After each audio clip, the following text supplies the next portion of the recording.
Assalamualaikum warahmatullahi wabarakatuh. Halo teman-teman semua, selamat siang. Yang terhormat Ibu Prof. Dr. Uwis Amalia MAG, dan tentunya yang paling kami banggakan teman-teman semua yang sudah hadir dan nonton video perkuliahan hari ini. Teman-teman, hari ini kita akan membahas analisis perdagangan internasional dalam perspektif Islam dan implementasi trade finance syariah yang akan kami presentasikan.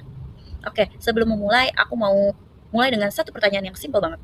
Kenapa sih ada negara yang kaya banget sumber daya alamnya, tetapi tetap tertinggal gitu? Sementara ada kok negara yang sumber daya alamnya dikit, tapi malah maju pesat.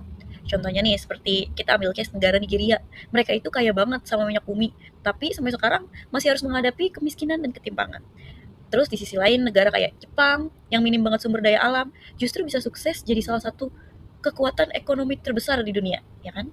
Oke, jawabannya bukan cuma soal apa yang kita miliki, tapi bagaimana sistem itu dijalankan.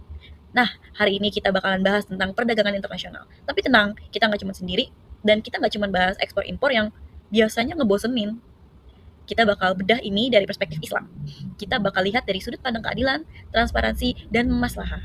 Karena ternyata ekonomi itu nggak cukup jalan aja, tapi juga harus benar. Oke? Oke. Di sini ada teori perdagangan internasional dalam perspektif Islam yang pertama. Nah, di sini bakal kita singgung sendiri aja karena topik ini udah sering kita bahas bareng-bareng di mata kuliah ini. Oke, secara umum yang namanya perdagangan internasional itu adalah kegiatan jual beli barang, jasa, modal sampai teknologi antar negara buat memenuhi kebutuhan ekonomi masing-masing. Nah, contoh gampangnya negara kita Indonesia mengekspor sawit atau tekstil, lalu kita import gandum dan teknologi dari negara lain. Maksudnya kita impor ya gitu. Jadi kita bertukar lagi tuh. Nah, kalau sistem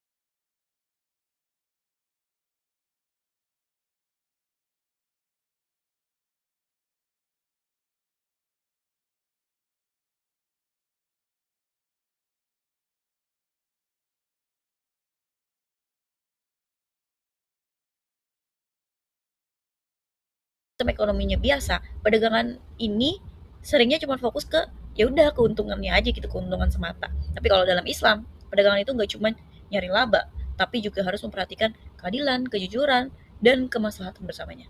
Nah, karena itu Islam melarang keras nih praktik riba. Contohnya, maksudnya riba nggak cuma riba aja, tapi ada penipuan, monopoli, ekspoliasi, yang kayak gitu itu dilarang di dalam Islam. Nah, faktanya sejak zaman Rasulullah Shallallahu Alaihi Wasallam, perdagangan antar wilayah itu udah berkembang pesat banget. Nah, ini tuh bukti lah kalau misalnya Islam sangat mendukung perdagangan internasional, asalkan dilakukan secara sehat dan saling menguntungkan. Slide selanjutnya, di sini ada keadilan dalam exchange. Nah, exchange di sini artinya pertukaran barang atau jasa.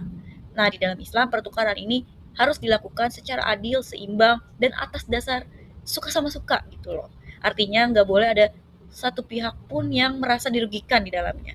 Dan juga di sana harganya harus wajar, kualitas barangnya harus jelas, dan informasi produknya itu ya harus transparan, gak ada yang ditutup-tutupin kayak gitu. Karena perdagangan internasional ya teman-teman, dimana kita bisa sih melihat barang aslinya, tetapi jarang kita melihat barang aslinya.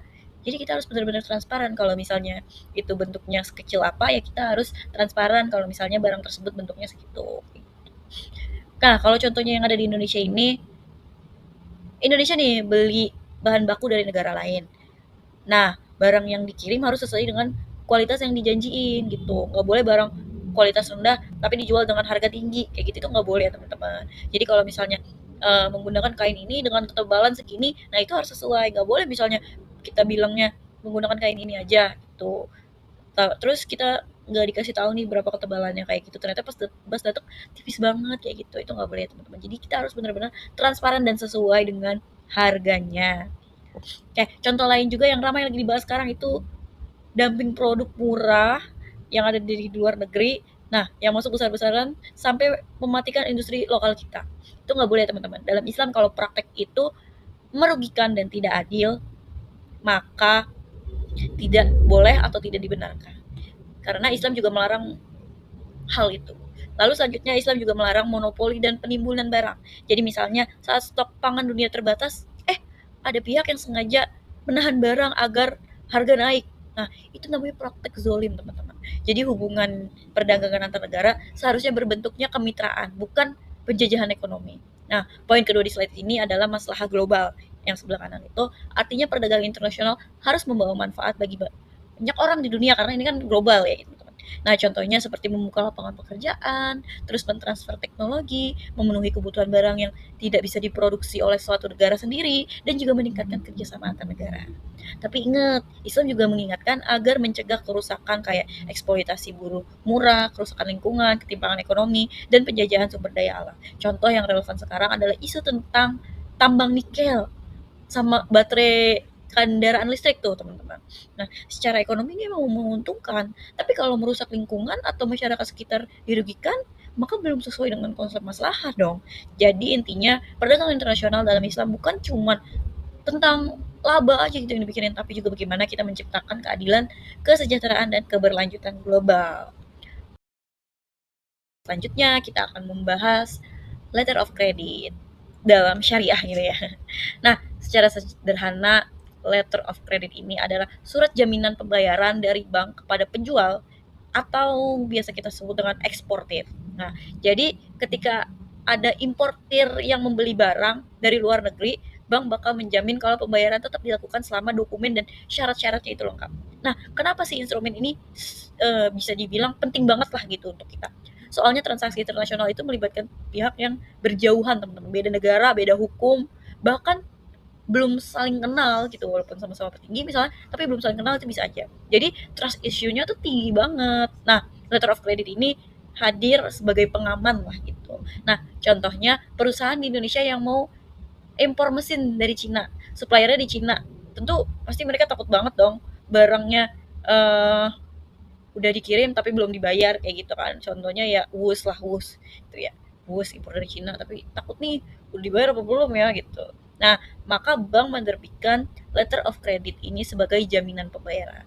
Namun dalam sistem konvensional kadang ada masalah seperti biayanya yang kurang transparan, ada bunganya yang gede tergantung barangnya, apalagi barangnya kalau misalnya segede WUS itu bunganya bisa berapa gitu ya.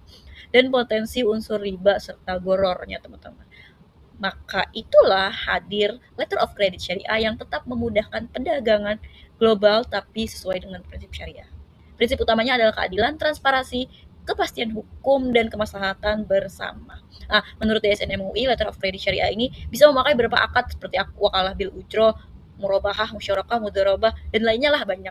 Nah, hal ini nih menunjukkan kalau sistem syariah itu fleksibel dan tetap relevan di era global sekarang gitu, teman-teman. Jadi singkatnya, letter of credit syariah ini bukan cuma alat bayar tapi juga alat transaksi global yang halal dan fair lah buat kita gitu. Teman-teman penasaran dengan konsep dan mekanisme letter of credit syariah ini? Oke, jadi cara kerjanya itu secara simpel ya. Pertama itu importer mengajukan pembukaan letter of credit ke bank syariah. Nah, kedua, bank menerbitkan letter of credit ini kepada eksportir sebagai jaminan. Lalu selanjutnya ketiga, eksportir mengirim barang beserta dokumen, dan keempat, bank ngecek dokumen. Kalau sesuai, pembayaran dilakukan berdasarkan akad syariah. Nah, gampangnya ini bank jadi third party lah gitu, third party gitu maksudnya. Oke, contoh yang relate sekarang itu misalnya perusahaan Indonesia impor panel surya nih atau baterai kendaraan listrik yang tadi deh dari luar negeri. Nah, nilai harganya kan besar banget gitu teman-teman. Jadi butuh sistem pembayaran yang aman gitu. Nah, inilah gunanya letter of credit syariah supaya keduanya sama-sama tenang lah. Terus apa bedanya dengan bank konvensional? Nah, kalau di bank konvensional sistemnya ada bunga yang tadi fee-nya kadang kurang jelas untuk apa-apanya dan fokusnya cuma profit profit profit. Kalau di bank syariah sistemnya berbasis akad, fee-nya transparan dari awal dan profit tetap dicari, tapi ada unsur keadilannya kayak gitu. Jadi bank syariah bukan cuma sekedar cuan aja tapi juga harus clear dan halal. Kayak gitu teman-teman. Selanjutnya ada wakalah bil ujro dalam letter of credit syariah. Nah, ini yang paling sering dipakai sebenarnya teman-teman. Nah, ini sederhananya wakalah bil ujro itu akad ketika nasabah memberi kuasa ke bank untuk mengurus transaksi, lalu bank mendapatkan imbalan jasa. Ya kita sebut fee like. Jadi bank di sini ibarat jasa pengurus profesional, bukan pihak yang kasih pinjaman berbunga gitu.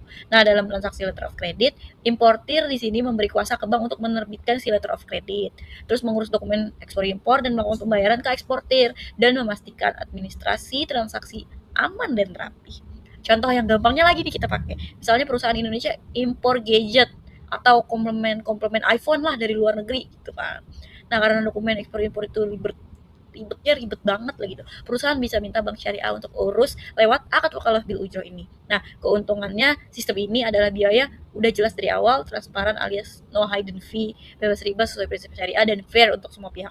Jadi bank untung dari jasa fee bukan dari buka pinjaman. Selain itu, bank ini juga fleksibel, bisa digabung dengan akad lain seperti qard, mudharabah, atau hiwalah sesuai kebutuhan si nasabahnya. Intinya kalau bil ujroh ini cocok buat bisnis internasional deh pokoknya karena mereka kan pasti butuh proses yang cepat, aman dan halal.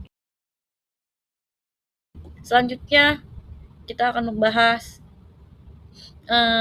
musyarakah dalam trade finance syariah. Nah, musyarakah ini kan akad kerjasama antara dua belah pihak atau lebih yang sama-sama memberi modal. Lalu keuntungan dan risiko dibagi sesuai kesepakatan. Nah, dalam trade finance syariah, akad ini digunakan ketika bank dan nasabah bekerja sama membiayai transaksi perdagangan internasional. Berbeda dengan sistem konvensional, bank dalam masyarakat tidak hanya sebagai kreditur, tetapi sebagai mitra usaha. Artinya, bank ikut menanggung risiko dan juga mendapatkan keuntungan sesuai hasil usaha.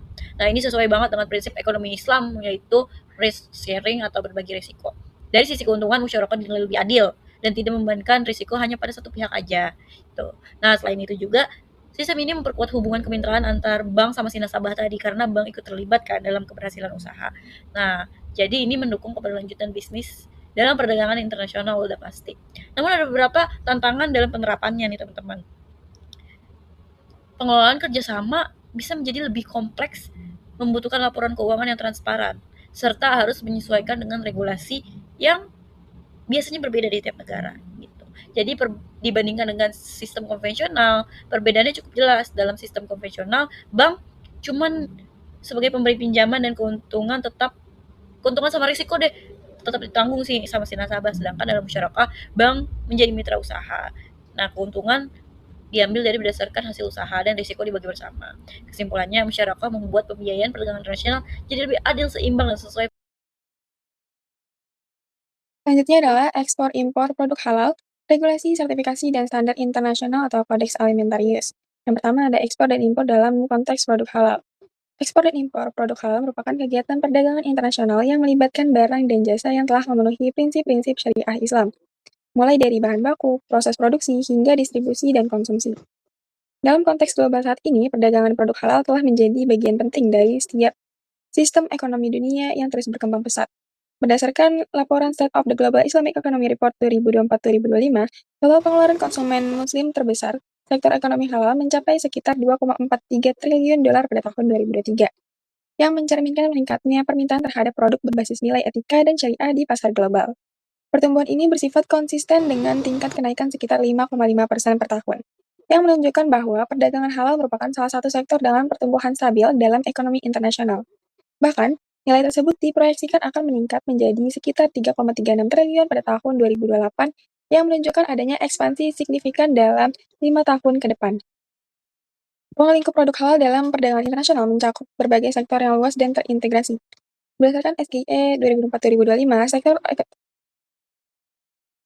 sektor utama dalam ekonomi halal meliputi makanan dan minuman halal, kosmetik, farmasi, mode fashion, pariwisata ramah muslim, serta media dan rekreasi. Dari seluruh sektor tersebut, makanan halal merupakan sektor terbesar dengan nilai mencapai 1.434 triliun dolar pada tahun 2023 dan diproyeksikan meningkat menjadi 1.939 triliun pada tahun 2028. Selain itu, sektor lain seperti pariwisata halal menunjukkan pertumbuhan tercepat dengan tingkat sekitar 12,1% per tahun. Kemudian sementara sektor farmasi halal tumbuh sebesar 6,8% dan kosmetik halal 6,3% per tahun. Produk halal memiliki peran strategis dalam perdagangan internasional karena kontribusinya yang besar terhadap pertumbuhan ekonomi global dan perdagangan lintas negara. Berdasarkan SGE, negara-negara anggota OKI merupakan pasar utama produk halal dengan nilai impor sebesar 359 miliar dolar pada tahun 2022 dan diproyeksikan akan meningkat menjadi 492 miliar dolar pada tahun 2027. Data terbaru menunjukkan bahwa impor produk halal di negara OKI mencapai 407,8 miliar dolar pada tahun 2023 dan diperkirakan akan menjadi 608 miliar dolar pada tahun 2028. Selain itu, laporan terbaru dari SESLIC 2026 menyebutkan bahwa nilai total industri halal global mencapai sekitar 7,36 triliun dolar pada tahun 2023 dan diproyeksikan meningkat menjadi 10,89 triliun dolar pada tahun 2028. Pertumbuhan ini didorong oleh peningkatan populasi muslim, meningkatnya kesadaran konsumen terhadap produk etis, serta integrasi perdagangan internasional yang semakin luas. Dengan demikian, produk halal tidak hanya meningkat daya saing ekspor suatu negara, tetapi juga menjadi pendorong utama dalam memperluas pasar global dan memperkuat kerjasama perdagangan internasional, khususnya di antara negara-negara. Selanjutnya ada regulasi produk halal di Indonesia dan internasional. Regulasi produk halal di Indonesia merupakan bagian penting dari sistem perlindungan konsumen muslim sekaligus strategi penguatan daya saing industri halal nasional. Dasar hukum utama yang mengatur hal ini adalah Undang-Undang Nomor 33 Tahun 2014 tentang jaminan produk halal yang kemudian diperkuat melalui Peraturan Pemerintah Nomor 39 Tahun 2021 serta penyesuaian dalam Undang-Undang Cipta Kerja. Regulasi ini menetapkan bahwa seluruh produk yang beredar di Indonesia, khususnya makanan, minuman, obat-obatan, kosmetik, dan barang gunaan lainnya wajib memiliki sertifikat halal secara bertahap atau mandatory halal. Nah, kebijakan ini menunjukkan pergeseran dari sistem sukarela atau voluntary menjadi kewajiban hukum atau mandatory yang bertujuan memberikan kepastian hukum dan perlindungan kepada konsumen, khususnya umat muslim sebagai mayoritas penduduk Indonesia. Implementasi kebijakan ini juga mendorong transparansi rantai pasok serta meningkatkan standar kualitas produk secara keseluruhan. Dalam pelaksanaannya, sistem jaminan produk halal di Indonesia melibatkan beberapa lembaga kunci yang saling terintegrasi, yaitu BPJPH atau Badan Penyelenggara Jaminan Produk Halal sebagai regulator utama, kemudian Majelis Ulama Indonesia atau MUI sebagai pemberi fatwa halal, serta LPH atau Lembaga Pemeriksa Halal sebagai pelaksana audit teknis.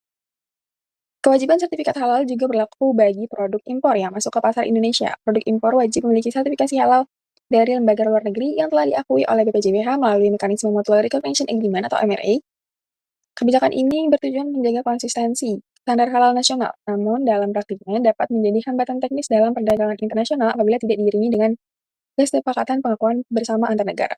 Lalu pada tingkat internasional, regulasi halal menunjukkan keragaman yang signifikan. Negara seperti Indonesia dan Malaysia memiliki sistem yang terpusat dan kuat. Malaysia melalui Jabatan Kemajuan Islam Malaysia dikenal memiliki standar halal yang ketat dan diakui secara global. Negara lain seperti Thailand dan Singapura menggunakan pendekatan kelembagaan yang berbeda, misalnya melalui Majelis Ugama Islam Singapura. Nah, perbedaan ini menimbulkan kompleksitas dalam perdagangan internasional dan berkontribusi pada munculnya hambatan perdagangan non-tarif atau non-tarif barriers, seperti perbedaan standar halal, kewajiban sertifikasi ulang, serta tidak adanya pengakuan sertifikat antar negara. Untuk mengatasi hal tersebut, upaya Standard and Metrology Institute for Islamic Countries harmonisasi dilakukan oleh Organization of Islamic Cooperation melalui lembaga turunannya, mengembangkan standar internasional serta menginisiasi Global Halal Quality Infrastructure atau OHIQ guna menciptakan keseragaman standar halal global. Secara keseluruhan, regulasi halal memiliki peran penting dalam menjamin kepastian hukum, perlindungan konsumen, dan kelancaran perdagangan internasional. Harmonisasi standar halal global menjadi kunci untuk mendukung pertumbuhan industri halal yang selanjutnya ada sertifikasi halal. Sertifikasi halal merupakan proses verifikasi dan pengakuan resmi bahwa suatu produk, layanan, atau sistem produksi telah memenuhi ketentuan syariat Islam. Nah, secara global, sertifikasi halal tidak hanya mencakup aspek bahan baku, tetapi juga seluruh rantai pasok halal supply chain termasuk penyimpanan, distribusi, hingga logistik. Sertifikasi halal dipandang sebagai credential system yang meningkatkan kepercayaan konsumen muslim di pasar global. Sementara itu, Organization of Islamic Cooperation melalui Standard and Metrology Institute for Islamic Countries mendefinisikan halal sebagai standar yang mencakup keamanan, kebersihan, dan kualitas, sehingga halal juga relevan bagi konsumen non-muslim sebagai simbol kualitas global. Nah, secara global, tujuan utama sertifikasi halal adalah melindungi hak konsumen, serta memastikan kepatuhan terhadap hukum Islam. Namun, dalam konteks ekonomi internasional, sertifikasi halal juga memiliki fungsi strategis sebagai alat perdagangan global. Lalu, selain itu, menurut World Trade Organization, standar seperti halal dapat menjadi bagian dari non-tarif measures yang mempengaruhi ekspor dan impor produk. Dan demikian, fungsi sertifikasi halal tidak hanya religius, tapi juga ekonomi, hukum, dan kompetitif dalam perdagangan global. Secara umum, proses sertifikasi halal di berbagai negara memiliki pola yang mirip, meskipun berbeda dengan detailnya. Berdasarkan standar and Methodology Institute for Islamic Countries dan praktik internasional, tahapan sertifikasi halal meliputi pengajuan permohonan oleh pelaku usaha, kemudian pemeriksaan dokumen, bahan, dan proses produksi, audit lapangan oleh auditor halal, pengujian laboratorium jika diperlukan, serta penetapan status halal oleh otoritas yang berwenang. Setelah itu, sertifikat halal diterbitkan dan harus diperbarui secara berkala. Sistem ini dikenal sebagai Halal Assurance System yang juga diterapkan di berbagai negara seperti Malaysia dan Indonesia. Lembaga sertifikasi halal terdiri dari berbagai faktor di tingkat nasional dan internasional. Di tingkat global, Organization of Islamic Cooperation berperan sebagai koordinasi standar halal melalui Standard and Methodology Institute for Islamic Countries. Selain itu, terdapat organisasi seperti World Halal Council yang menghubungkan berbagai lembaga seperti uh, sertifikasi halal di dunia. Di tingkat nasional, setiap negara memiliki badan sertifikasi masing-masing seperti JAKIM di Malaysia dan Badan Penyelenggara Jaminan Produk Halal di Indonesia. Perbedaan struktur kelembagaan ini menunjukkan bahwa sistem halal bersifat terdesentralisasi dan selanjutnya ada Standar Internasional atau Codex Alimentarius Commission.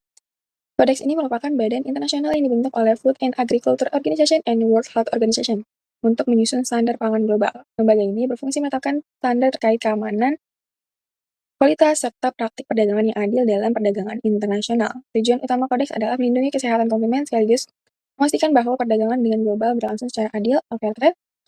Standar yang dikembangkan mencakup berbagai aspek seperti keamanan pangan, batas residu pestisida, pelabelan produk, serta klaim yang dapat digunakan pada produk pangan. Dan demikian, Kodeks menjadi rujukan utama dalam sistem regulasi pangan global. Lalu, selain itu, Kodeks juga mencakup pedoman terkait klaim produk, termasuk klaim halal, sehingga tidak hanya berfokus pada aspek keamanan pangan, tetapi juga transparansi informasi pada konsumen. Peran Kodeks dalam perdagangan internasional. Keberadaan Kodeks membantu mengurangi hambatan teknis perdagangan atau technical barriers to trade, serta meningkatkan kepercayaan antar negara dalam aktivitas perdagangan internasional. Produk pangan yang telah memenuhi standar Kodeks cenderung lebih mudah diterima di pasar global karena dianggap lebih memenuhi standar internasional yang disepakati bersama. Lalu, hubungan Kodeks dengan produk halal. Kodeks secara khusus telah mengeluarkan pedoman internasional mengenai penggunaan istilah halal, yaitu General Guidelines for the Use of the Term Halal. Pedoman ini menjadi dasar global dalam mendefinisikan dan mengatur penggunaan label halal dalam perdagangan internasional. Dalam perdagangan tersebut dijelaskan bahwa produk halal adalah produk yang diperbolehkan menurut hukum Islam dan harus memenuhi ketentuan dalam seluruh tahapan, mulai dari produksi, pengolahan, penyimpanan, hingga distribusi. Selain itu juga Kodeks mengatur beberapa prinsip penting, antara lain, yang pertama adalah label halal harus jelas dan tidak menyesatkan konsumen. Kedua, sertifikasi halal dari negara asal pada prinsipnya dapat diakui oleh negara tujuan. Yang ketiga, berdasarkan fleksibilitas dalam interpretasi sesuai dengan mazhab atau otoritas masing-masing negara. Dan demikian, Kodeks berfungsi sebagai jembatan antara standar syariah dan sistem perdagangan internasional, khususnya dalam mengatasi perbedaan interpretasi halal antar negara. Yang ketiga ada pentingnya kombinasi standar halal dan standar global. Berbagai penelitian menunjukkan bahwa penggabungan sistem halal dan standar keamanan pangan seperti Hazard Analysis and Critical Control Points atau HACCP mampu meningkatkan kepercayaan konsumen sekaligus memperluas akses pasar global. Hal ini menunjukkan bahwa halal tidak hanya berkaitan dengan aspek religius, tapi juga dengan standar kualitas yang tinggi. Selain itu, harmonisasi antara standar halal dan kodeks memberikan berbagai manfaat, antara lain mempermudah proses ekspor produk halal, mengurangi konflik regulasi antar negara, meningkatkan kepercayaan pasar global, serta memperkuat posisi negara-negara muslim dalam perdagangan internasional. Sekian dari saya, materi selanjutnya akan dijelaskan oleh Mutiara. Baik, di sini saya akan menjelaskan mengenai Organisasi Kerjasama Islam atau OKI atau bisa disebut OIC, yaitu merupakan organisasi antar pemerintah yang beranggotakan 57 negara muslim dan menjadi organisasi terbesar kedua di dunia setelah Perserikatan Bangsa-Bangsa. OKI didirikan pada tahun 1969 melalui Deklarasi Rabat sebagai bentuk solidaritas dunia Islam pasca peristiwa pembakaran Masjid Al-Aqsa. Sekretaris Jenderalnya berada di Jeddah, Arab Saudi, dengan tujuan memperkuat kerjasama antar negara anggota di bidang politik, ekonomi, sosial, dan budaya. Dalam perdagangan internasional, OKI memiliki peran strategis sebagai wadah kerjasama ekonomi berbasis prinsip syariah yang menolak riba, gharar, dan maisir. Selain itu, OKI menekankan pentingnya etika dalam perdagangan, seperti kejujuran, amanah, dan keadilan. Melalui perannya, OKI bertujuan memperkuat perdagangan antar negara anggota, meningkatkan investasi, mendorong alih teknologi, serta mengembangkan kerjasama industri dan infrastruktur. Upaya ini dilakukan untuk mencapai kesejahteraan ekonomi yang berkelanjutan bagi seluruh negara. Kemudian di sini ada badan-badan utama penyokong inti kerja OKI. Sini ada 5 poin. Yang pertama ada The Islamic Summit, yaitu terdiri dari kepala negara dan pemerintah negara-negara anggota. The Islamic Summit ini atau konferensi tingkat tinggi atau bisa disebut dengan KTT Islam, OKI merupakan otoritas tertinggi dalam organisasi. Yang kedua ada Dewan Menteri Luar Negeri. Dewan ini merupakan sarana untuk mengimplementasikan kebijakan. Dewan ini dapat mengambil keputusan dan resolusi dalam masalah kepentingan bersama dan mengulas progres penerapan keputusan dan resolusi yang diambil dari Dewan Menteri Luar Negeri maupun The Islamic Summit. Yang ketiga, ada komite eksekutif memegang kekuasaan dalam pembuatan keputusan di antara pertemuan kementerian. Yang keempat, ada komite perwakilan permanen terdiri dari duta negara-negara yang terdaftar dalam anggota OKI. Dan yang terakhir, yang kelima, yaitu Sekretaris Jenderal adalah badan eksekutif OKI dan penerapan keputusan kedua badan pembuat keputusan politik. Kemudian ada OKI berperan efektif mengurangi ketimpangan ekonomi negara Islam melalui perdagangan berbasis syariah. Ada indikator efektivitasnya di sini ada 4. Yang pertama, pertumbuhan perdagangan intra-OIC merupakan meskipun belum mencapai target 20%, perdagangan antar negara anggota OKI ini menunjukkan peningkatan yang signifikan. Hal ini mencerminkan semakin kuatnya kerjasama ekonomi internal, walaupun kontribusinya masih di bawah target yang telah ditetapkan. Yang kedua, peningkatan GDP melalui program Komsek dan ICDT. Berbagai program dijalankan oleh Komsek dan ICDT berkontribusi dalam mendorong aktivitas ekonomi negara anggota, sehingga berdampak pada peningkatan produk domestik bruto atau GDP. Yang ketiga, ada pengurangan ketimpangan ekonomi melalui alokasi dana ISDB. ISDB menyalurkan pembiayaan dan bantuan kepada negara anggota yang kurang berkembang. Upaya ini membantu meningkatkan kapasitas ekonomi mereka dan mengurangi kesenjangan dengan negara yang lebih maju. Dan yang terakhir, terbentuknya ekosistem perdagangan syariah yang komprehensif. Sinergi antara Komsek, ICDT, ISDB, dan ITFC menghasilkan sistem perdagangan berbasis syariah yang terintegrasi, mencakup pembiayaan, fasilitas perdagangan, dan pengembangan kapasitas. Di sini ada 2 pembahasan mengenai ISDB atau Islamic Development Bank. Yang pertama mengenai profil dan sejarah ISDB itu sendiri. Yang kedua mengenai kedudukan dan peran ISDB dalam perdagangan internasional. Yang pertama saya akan menjelaskan mengenai profil dan sejarah ISDB terlebih dahulu. Islamic Development Bank atau ISDB merupakan lembaga keuangan yang membangun keuangan pembangunan multilateral berbasis syariah yang didirikan pada tahun 1975 di bawah naungan OKI. Tujuan utamanya adalah meningkatkan kesejahteraan ekonomi dan sosial secara anggota serta komunitas muslim secara global.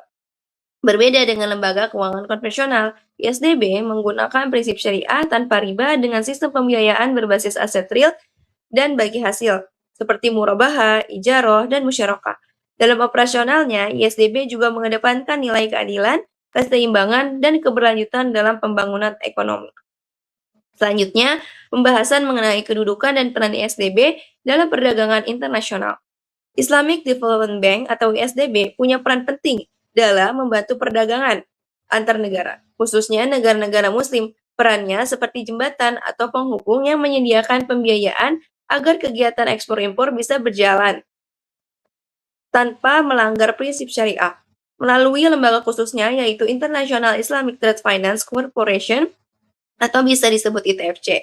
ISDB menyediakan berbagai pembiayaan yang halal seperti jual beli dengan margin atau murabahah, pembiayaan di muka untuk barang yang akan datang atau salam, dan pembiayaan proyek produksi seperti istisna. Semua ini dilakukan tanpa riba, tanpa ketidakjelasan, dan tanpa spekulasi. Selain membantu pembiayaan perdagangan, ISDB juga memperkuat kerjasama ekonomi antar negara lebih seimbang dan tidak timpang. Programnya seperti MCPS atau strategi kerjasama dengan negara dan Reserve Linkage membantu negara-negara saling berbagi pengetahuan dan berkembang bersama. Di sisi lain, ISDB juga peduli pada masalah sosial mereka. Mereka ikut membantu mengurangi kemiskinan, mendukung pembangunan keberlanjutan atau SDGs, dan pengembangan keuangan ramah lingkungan seperti Green Sukuk atau obligasi syariah untuk proyek lingkungan. Jadi, intinya ISDB itu bukan cuma lembaga keuangan biasa, tapi juga berperan sebagai pendukung perdagangan, pengembangan ekonomi, dan kesejahteraan masyarakat secara global, dengan tetap berpegang pada. Pembahasan selanjutnya mengenai International Islamic Trade Finance Corporation atau ITC OIC. Di sini ada 2 pembahasan. Yang pertama mengenai konsep dan kedudukan International Islamic Trade Finance Corporation. ITFC merupakan lembaga pembiayaan perdagangan di bawah Islamic Development Bank yang mulai beroperasi mandiri sejak tahun 2008 di Jeddah dengan tujuan mengatasi kesenjangan pembiayaan perdagangan di negara anggota Organization of Islamic Cooperation, khususnya bagi sektor berisiko tinggi dan UMKM. ITFC berperan sebagai penghubung strategis antara negara OKI dan pasar global melalui pembiayaan syariah seperti murabahah, musyarakah, dan istisna yang difokuskan pada sektor energi, pertanian, manufaktur, dan infrastruktur. Selain itu, ITFC juga mendorong pembangunan ekonomi global dalam perspektif Islam. Perannya selaras dengan prinsip makosid syariah karena mengedepankan keadilan, kemaslahatan, dan transaksi bebas riba, gharar, dan maisir. Kemudian, pembahasan yang kedua mengenai peran strategis ITFC dalam perdagangan internasional berbasis syariah. Di sini ada 5 poin. Yang pertama, International Islamic Trade Finance Corporation berperan sebagai penghubung negara OKI dengan pasar global melalui pembiayaan perdagangan syariah untuk mengatasi trade finance gap. Yang kedua, ITFC menjadi katalisator peningkatan daya saing negara OKI dengan membiayai sektor strategis sehingga mendorong industrialisasi dan nilai tambah ekspor. Yang ketiga, ITFC juga mempromosikan praktik perdagangan syariah global melalui instrumen seperti murabahah, musyarakah, dan istisna guna meningkatkan standar dan literasi keuangan syariah. Yang keempat, yaitu dalam pengelolaan risiko, ITFC menyediakan skema pembiayaan terstruktur serta bekerja sama dengan Islamic Corporation for the Insurance of Investment dan Export Credit untuk menjamin stabilitas perdagangan internasional. Dan yang terakhir, ITFC berperan sebagai inisiator program perdagangan regional yang mendorong integrasi ekonomi. Oke, pembahasan selanjutnya mengenai Belt and Road Initiative atau BRI. Di sini ada konsep dasarnya, latar belakang, dan skala BRI dalam perdagangan global. Ya, di sini yang pertama itu Xi Jinping meluncurkan Belt and Road Initiative pada tahun 2013 sebagai strategi global Tiongkok untuk memperkuat konektivitas ekonomi melalui pembangunan infrastruktur, perdagangan, dan investasi lintas kawasan. Inisiatif ini terdiri dari 2 jalur utama, yaitu jalur darat Silk Road Economic Belt dan jalur laut maritim Silk Road yang menghubungkan Asia, Eropa, hingga Afrika. Dari jalur sutra kuno, BRI kini mencakup lebih dari 140 negara dengan nilai investasi triliunan dolar, menjadikannya salah satu proyek infrastruktur terbesar dan dalam sejarah modern. Fokus utamanya meliputi sektor transportasi, energi, telekomunikasi, dan kawasan industri, dengan tujuan meningkatkan efisiensi perdagangan, menurunkan biaya logistik, serta mempercepat. Yang pertama ini pembahasan mengenai keselarasan BRI dengan prinsip ekonomi Islam dan potensi sinergi dengan sistem syariah. Belt and Road Initiative atau BRI memberikan peluang besar bagi negara-negara tergabung dalam Organization of Islamic Cooperation atau OKI untuk meningkatkan konektivitas dan perdagangan global. Karena banyak di antaranya berada di jalur strategis perdagangan dunia. Dari perspektif ekonomi Islam, kerjasama ini sejalan dengan prinsip ta'awun atau tolong-menolong, karena dapat memperkuat integrasi ekonomi antar negara Islam. Namun, di balik peluang tersebut terdapat risiko ketergantungan utang atau debt trap. Apabila pembiayaan proyek terlalu bergantung pada sistem berbasis bunga yang dapat membebani dan mengancam kedaulatan ekonomi suatu negara. Oleh karena itu, penggunaan pembiayaan berbasis syariah seperti sukuk, musyarakah, dan istisna menjadi solusi yang lebih adil dan berkelanjutan karena berlandasan pada sektor real dan prinsip bagi hasil. Dengan pendekatan ini, BRI dapat tetap selaras dengan nilai-nilai keadilan, keseimbangan, dan kemaslahatan yang menjadi tujuan utama dalam makosid syariah. Pembahasan yang kedua mengenai tantangan dan kekhawatiran BRI dalam perspektif Islam. Yang pertama yaitu potensi debt trap dan ketidakadilan ekonomi. BRI beresiko menimbulkan jebakan utang bagi negara berkembang yang bertentangan dengan prinsip keadilan dalam keadilan Islam karena dapat memberatkan dan menzolimi pihak peminjam. Yang kedua, isu riba dalam skema pembiayaan. Dominasi pembiayaan berbasis bunga dalam BRI tidak sesuai dengan prinsip syariah karena tidak menerapkan sistem bagi hasil dan cenderung mengandung riba. Yang ketiga, kurangnya transparansi dan risiko gharar. Minimnya transparansi dalam kontrak proyek BRI berpotensi menimbulkan gharar yang dilarang dalam Islam karena mengandung ketidakpastian dan merugikan salah satu pihak. Dan yang keempat, Dampak sosial dan lingkungan. Beberapa proyek BRI berpotensi merusak lingkungan dan mengabaikan hak sosial masyarakat yang bertentangan dengan prinsip Islam tentang tanggung jawab menjaga keseimbangan alam dan keadilan. Oke, pada slide ini saya akan menjelaskan mengenai konsep halal global value chain atau rantai nilai halal global. Halal global value chain ini merupakan suatu sistem rantai nilai yang mencakup seluruh aktivitas ekonomi, mulai dari menghasilkan, mendistribusikan, hingga memasarkan produk halal dalam skala internasional. Nah, konsep ini tidak hanya berfokus pada keuntungan ekonomi, tetapi juga memastikan bahwa setiap proses yang dilalui produk tetap sesuai dengan prinsip syariah Islam. Nah, seiring dengan meningkatnya permintaan produk halal di berbagai negara, industri halal global mengalami pertumbuhan yang sangat pesat dan menjadi salah satu sektor penting dalam perdagangan internasional. Halal global value chain ini memiliki beberapa karakteristik utama. Pertama, menerapkan prinsip halal dan thayyib. Artinya produk ini tidak hanya halal tapi juga baik, aman dan berkualitas. Yang kedua, ini adanya kepatuhan syariah dari hulu ke hilir, sehingga kehalalan produk ini harus tetap terjaga di setiap tahapan prosesnya. Lalu yang ketiga, ini adanya sertifikasi halal sebagai bentuk jaminan kepada konsumen. Keempat, ini adanya transparansi atau traceability, yaitu kemampuan untuk menelusuri asal-usul dan perjalanan produk. Lalu yang terakhir melibatkan berbagai pemangku kepentingan seperti produsen, distributor, regulator, hingga lembaga sertifikasi halal. Nah, dengan demikian, halal global value chain ini merupakan bukan hanya sebuah sistem produksi, tetapi merupakan ekosistem yang menghasilkan produk halal tetap terjaga kualitas dan kehalalannya dari awal sampai akhir, yaitu ke tangan. Oke, setelah memahami konsep halal global value chain, selanjutnya kita akan bahas tentang tahapan-tahapannya.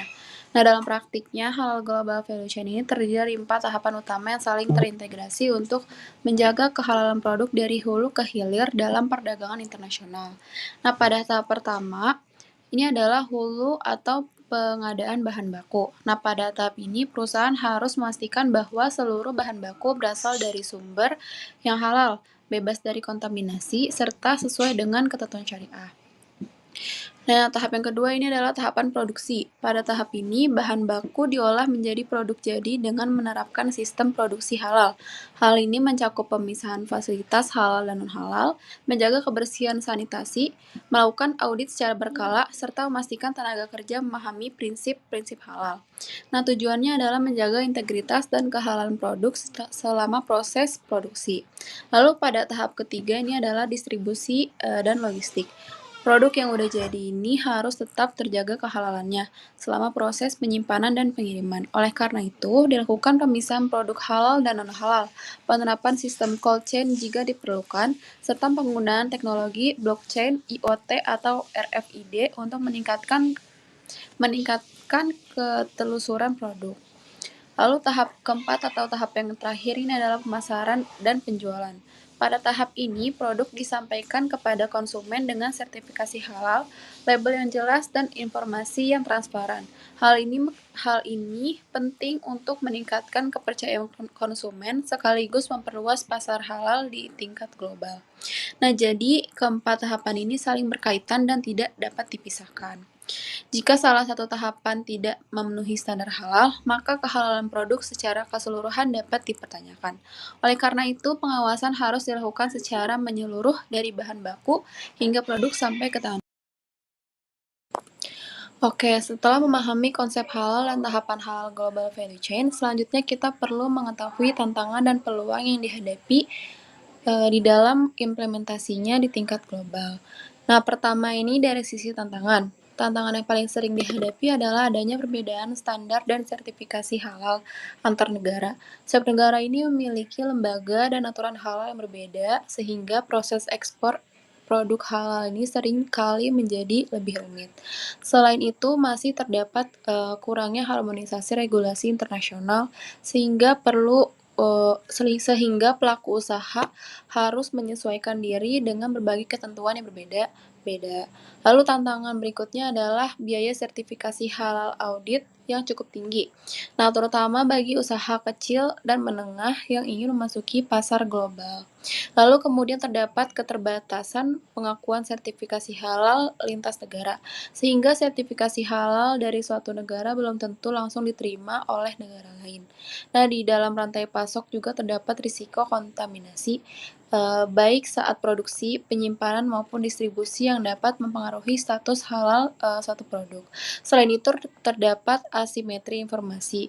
Nah, yaitu kondisi ketika konsumen tidak memperoleh informasi yang lengkap mengenai asal-usul dan proses pembuatan produk. Namun di balik tantangan tersebut terdapat peluang yang sangat besar. Nah, pertama ini adanya pertumbuhan populasi muslim dunia yang terus meningkat sehingga permintaan terhadap produk halal juga semakin besar. Dan kedua ini meningkatnya kesadaran konsumen terhadap produk halal dan berkualitas. Nah, bahkan tidak hanya dari kalangan muslim, tetapi juga konsumen non-muslim yang menganggap produk halal lebih aman dan terpercaya. Lalu yang ketiga, pengembangan teknologi digital seperti blockchain, Internet of Things atau IoT, dan sistem traceability yang mampu meningkatkan transparansi serta efisiensi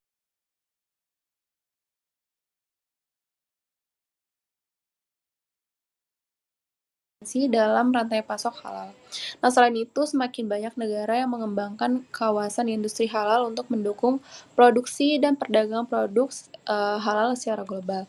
Dan yang terakhir, adanya peluang untuk membangun ekosistem halal yang terintegrasi, mulai dari bahan baku, produksi, logistik, pembiayaan syariah, hingga pemasaran internasional. Nah, jadi meskipun halal global value chain ini menghadapi berbagai tantangan, peluang yang tersedia jauh lebih besar dengan kerja sama internasional, harmonisasi standar halal, dan pemanfaatan teknologi. Industri halal global dapat terus berkembang dan menjadi salah satu kekuatan. Oke teman-teman, berdasarkan materi kita yang sangat banyak ini dari awal sampai akhir, kita dapat mempelajari satu hal, intinya. Intinya itu perdagangan itu bukan cuma soal untung, tapi soal adil atau tidaknya sistem yang kita pakai. Konsep seperti trade finance syariah atau halal value chain nunjukin kalau ekonomi bisa tetap global tanpa kehilangan nilai-nilai keislamannya. Saya sebagai moderator mohon maaf apabila ada banyak kekurangan. Jangan lupa teman-teman untuk klik like, comment, and subscribe. Terima kasih semuanya. Wassalamualaikum warahmatullahi wabarakatuh. Sampai jumpa di video berikutnya. Bye bye.